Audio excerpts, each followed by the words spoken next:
If he says it, then I'll go with it. And if he wants to be a dictator, then so be it. Those people in North Carolina, those are incredible people. Those are incredible patriots. You want freedom, take pride in your country. Donald Trump is firing back at movie star Samuel L. Jackson after the actor accused him of cheating at golf. Everybody keeps saying I said I was leaving. I was doing a Jimmy Kimmel sketch. I was portraying a Magic 8 Ball. You remember that? Did you see that? Unshakable ego. It's like tossing a lit match into a dumpster full of fireworks, explosive, messy, and hilariously entertaining.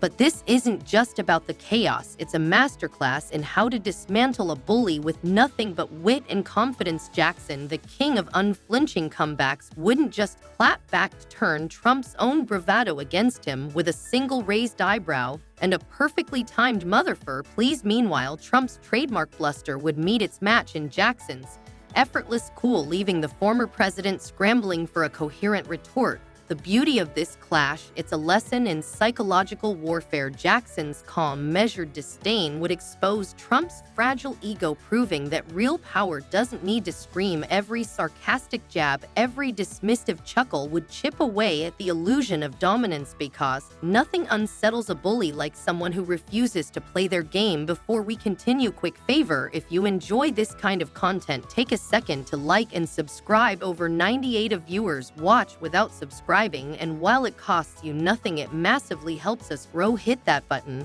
Thank you. Now back to the show. At its core, this showdown isn't just about insults, it's about strategy. Jackson's approach teaches us that sometimes the sharpest weapon is not losing your temper, but letting the other person lose theirs. And in a world full of loudmouths, that's a skill worth mastering. So who wins? Let's just say Samuel L. Jackson wouldn't need a second take. Mic drop. One day. Gotcha. And we were all playing together, and his caddy told him he found him.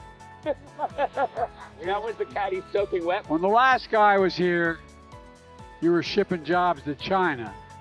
Now we're bringing jobs home from China. Latest issue of United Airlines Rhapsody magazine, Jackson claimed one of Trump's golf clubs charged him membership fees without his knowledge. Trump vs. Samuel L. Jackson, the epic clash of ego vs. sass. Folks, grab your popcorn. This is the showdown you didn't know you needed. Picture this: Donald Trump, our favorite orangutan Twitter addict, tapping away at his phone like a teenager who just discovered emojis. But this time he picked a fight with the wrong bad mother. Shut your mouth. That's right, had decided to go toe-to-toe with Samuel L. Jackson, the man who made snakes on a plane iconic and drops bombs like they're going out of style. Let's just say challenging Jackson is about as smart as trying to outsmart a Jew party champion with a box of crayons. So what's got old grumpy Trumpy in a twist this time? He's claiming he never golfed with Jackson. Apparently in Trump's world, Sam's been too busy doing commercials to hit the links with him. Cue the record scratch, because Jackson, oh, he's got receipts, and they're hotter than a McDonald's apple pie fresh out of the fryer. With one perfectly timed tweet or interview quip, Jackson could dismantle Trump's argument faster than you can say fake news. Imagine the clapback motherfucker. You wish you could keep up with me on the green.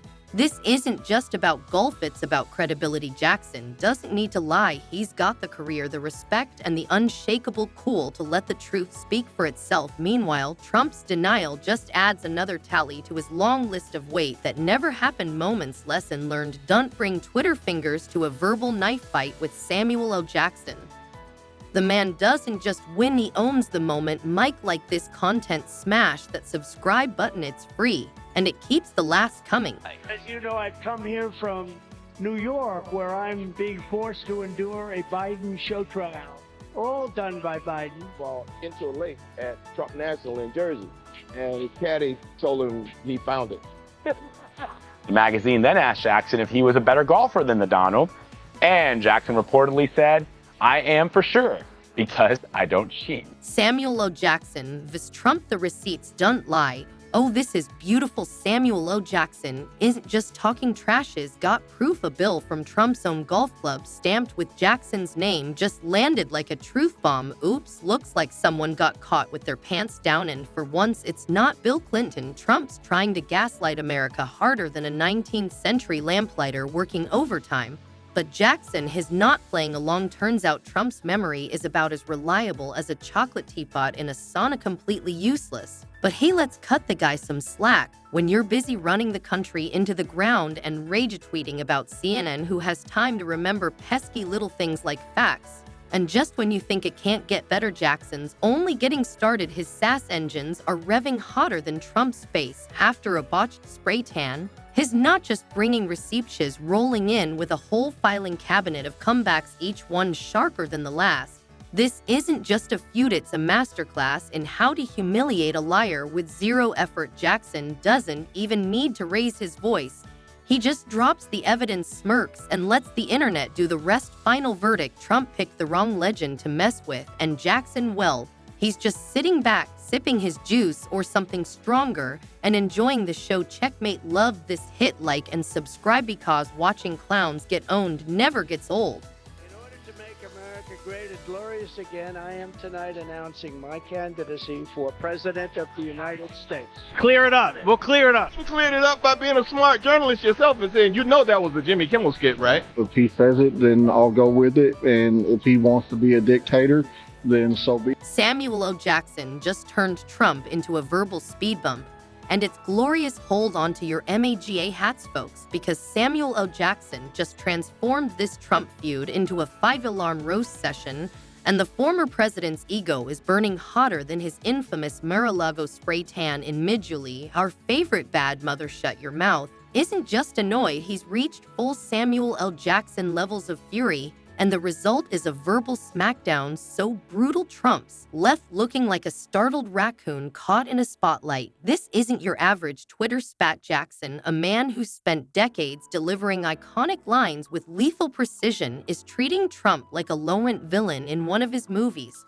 While Trump loves comparing himself to business moguls, Jackson's reframing the narrative with surgical wit. You're not a titan, Donald, you are the P.T. Barnum of politics, all circus, no talent, oof. That's the kind of insult that lingers like cheap cologne. But Jackson's just warming up. His pivoted to Trump's most sacred territory, golf, dropping the ultimate diss. Jackson casually mentioned he's the superior golfer because he doesn't need to cheat. The audacity that one had to sting worse than a sunburn on a bald scalp. Meanwhile, Trump's floundering, sputtering out comebacks with all the coherence of a toddler dictating tweets after too much sugar. The beauty. Jackson isn't even breaking a sweat. He's letting Trump implode under the weight of his own fragile ego, while the internet cackles in the background. Final score: Jackson won. Trump. Fake news. Want more legendary takedowns? Smash subscribe, because watching egos crumble never gets old. Those people in North Carolina, those are incredible people. Those are incredible patriots. You want freedom? Take pride in your country. Donald Trump is firing back at movie star Samuel L. Jackson after the actor accused him of cheating at golf.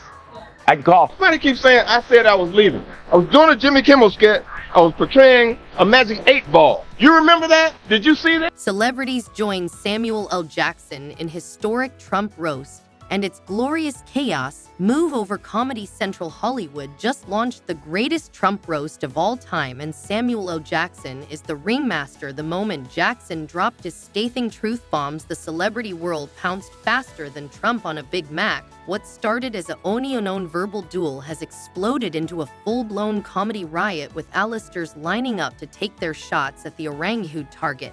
This isn't your average celebrity roast. There's no good-natured ribbing here, just a verbal demolition derby where Trump's ego is the crash test dummy. Jackson's words are landing with the force of Thor's hammer, but with way more flair when he declared, "When I see Trump, I see the same rednecks who called me the N-word growing up." He didn't just throw shade, he cast a total eclipse on Trump's character. It's a brutal, necessary reminder that for many, Trump's rhetoric isn't just obnoxious, it's a painful blast from a past we thought was buried. The internet absolutely losing it. This showdown has become the David vs. Goliath of our time, except David is a legendary actor armed with sass and receipts, and Goliath is a spray-tanned ex-president melting down on truth. Social memes are spreading faster than rumors at a Trump rally, and social media is lit up brighter than Mar-a-Lago's overdue electric bill. This isn't just a feud, it's cultural catharsis. And with every celebrity clapback, the crowd cheers louder. Final verdict: Trump picked the wrong fight, And Jackson has not just winnings rewriting the rules of the game. Want more legendary takedowns? Hit subscribe because watching Karma in real time is our favorite sport. I've met him a lot. You play golf with him. I played golf with him. He I claims actually played golf with him with Anthony Anderson. Opinion. Nobody attributes those first two questions to my personal opinion. So why did you think that's my personal opinion? the American dream is dead. Trump just got schooled by Samuel L. Jackson, and America can't stop laughing. Well, folks, in the battle of Twitter fingers versus Hollywood sass, Samuel L. Jackson just delivered a clapback so devastating it left Trump looking like a deflated balloon at an MAGA rally. Who knew an A-list actor could land a knockout punch with just a few perfectly chosen words? As political commentator John Oliver once noted, when celebrities engage with politicians, they make complex issues instantly relatable to the public, and Jackson just turned this feud into the most entertaining civics lesson America never knew it needed. This isn't just another celebrity spat, it's a masterclass in verbal combat. Jackson, with his decades of delivering iconic lines, just demonstrated why you don't bring a tweet to a word fight. Trump, accustomed to bullying his way through 280 character tirades, suddenly found himself outmatched by someone who literally gets paid millions to deliver perfect comebacks. It's like watching a toddler try to out-argue a Supreme Court justice, equal parts amusing and painfully one-sided. The beauty of Jackson's approach lies in its surgical precision.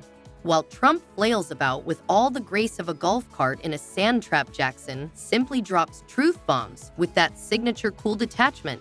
He's not just throwing shade, he's constructing an entire solar eclipse over Trump's fragile ego. And with each passing hour, it becomes clearer Trump picked a fight with the wrong motherfucker. As this showdown continues to dominate the news cycle, one thing is certain: in the battle between brash politics and Hollywood wit, the guy who played Jules Winfield just proved that the pen and the perfect omelin are mightier than the tweet. Game, set, match. Jackson. If I did it, you would be standing up in that chair shouting at me. And you know what I'd do? I'd say, you got me. To me, it's so obviously, and the more unrest that comes in the world, when you sit there and you watch Hillary Clinton on something like Charlie Rose. Trump vs. Jackson, when the art of the deal meets the art of the epic burn. Maybe next time Donald should stick to battles he can actually win, like arguing with his gold-plated bathroom mirror or debating a sack of potatoes, because as this legendary showdown proves, when you go up against Samuel L. Jackson, you're not just losing an argument, you're becoming the internet's favorite punching bag in the ultimate clash of fragile ego versus unshakable cool. Jackson just schooled Trump in the most public way possible. While the former president relies on frantic ALLCAPS tweets and playground insults, Jackson brought something far more dangerous to this fight: facts, razor-sharp wit, and that signature I-to-you attitude that made him Hollywood's ultimate badass. This wasn't just a Twitter spat, it was a masterclass in how to dismantle a bully. Jackson proved that sometimes the most powerful response isn't more shouting, but the perfectly timed verbal headshot. Trump's Twitter fingers might type fast, but Jackson's comebacks land faster and hurt way more. After all, you can't fake news your way out of an kicking this thorough. The irony: Trump literally wrote The Art of the Deal, but apparently forgot to include a chapter on how to survive a verbal beatdown from an icon. While Jackson casually dropped truth bombs between film shoots, Trump was left sputtering into his phone like a malfunctioning auctioneer. Final lesson: in the battle of brash billionaire versus Hollywood legend, the real winner is everyone watching. And the loser, well, let's just say someone's gonna need extra spray tan to cover that burn. Want more legendary takedowns? Hit subscribe, because watching bullies get owned never gets old. To defend American values at home and abroad as we conservatives have ever been. I want, when I get out of here, to leave a country stronger than I came in. Donald Trump came in and basically has said, it's all about me. The fall of Adam Kinzinger, from Trump's lapdog to political roadkill. Remember when Adam Kinzinger wagged his tail for Donald Trump like an eager golden retriever? Oh, how the mighty have fallen. The Illinois Republicans, a rising GOP star, has somehow managed to alienate everyone in American politics, leaving him politically homeless and utterly irrelevant. Kinzinger's transformation from Trump's sycophant to principled conservative, his words not ours, is less a redemption arc and more a slow-motion train wreck that leaves observers asking what exactly is this guy's endgame. From loyalist to leper, Kinzinger spent years dutifully nodding along to Trump's conspiracy theories and race baiting, only to suddenly discover his spine after January 6th. Convenient timing. His dramatic turn joining Liz Cheney on the January 6th committee earned him fleeting applause from liberals who mistook his belated conscience for courage. But let's be real, Kinzinger didn't have a moral awakening. He had a career awakening. With Trump still controlling the GOP base, Kinzinger's sudden principles were really just a Hail Mary to stay relevant, a masterclass in political self-destruction. The problem: Kinzinger's reinvention failed spectacularly. Conservatives see him as a traitor. Democrats don't trust him because, well, he spent a decade enabling the very extremism he now claims to oppose. And independents, they just don't care. His short-lived CNN gig fizzled faster than a Trump business venture, and his much-hyped anti-Trump PAC accomplished nothing except burning through donor cash. The final nail in the coffin now: Kinzinger's reduced to peddling milquetoast political commentary, desperately trying to position himself as some kind of elder statesman, except nobody's listening. His recent pivot to attacking both parties above the fray is the last gasp of a man who realizes he's become politically radioactive. Even his former allies keep their distance, lest they catch whatever career-killing disease he's got. The lesson: Kinzinger's story is a warning to every ambitious politician. You can't ride the Trump tiger and then act shocked when it eats you. His downfall proves that in today's politics, there's no reward for half-hearted rebellion, only oblivion. Final verdict: Kinzinger didn't just lose his seed, lost his purpose. And in Washington, that's a fate worse than defeat. Want more brutal political breakdowns? Smash that subscribe button, because watching clowns fade into irrelevance never gets old. All these people you just showed, have no repentance. Yeah. In fact, they think what they did is right. Tell me sometimes, like, Adam, you're courageous, and I appreciate it. I'm not courageous, though. I'm surrounded by cowards. Adam Kinzinger just nuked Trump, and the fallout is glorious. Hold onto your MAGA hats, folks. Adam Kinzinger just launched a truth bomb so devastating it's got Trump's hairpiece spinning like a helicopter in a hurricane. The former GOP golden boy turned Trump critic dropped another brutal takedown, and honestly, we're living for the meltdown. But before we dive into the chaos, quick favor: if you love watching political train wrecks, smash that like button and subscribe. Over 98 of viewers watch without subscribing, and while it costs you nothing, it massively helps us keep delivering these spicy takes. Hit that button, you're a legend. Now back to the show. Kinzinger, once Trump's loyal foot soldier, has become the GOP's ultimate ghost of Christmas, future haunting the former president with receipts and ruthless commentary. His latest verbal missile didn't just stinge, it detonated Trump's fragile ego like a grenade in a golf bag. And the best part, he's not even breaking a sweat, so grab your popcorn, folks. This feud is far from over, and we've got front row seats. Love brutal political takedowns? Subscribe now, because watching Trump's tantrums never gets old.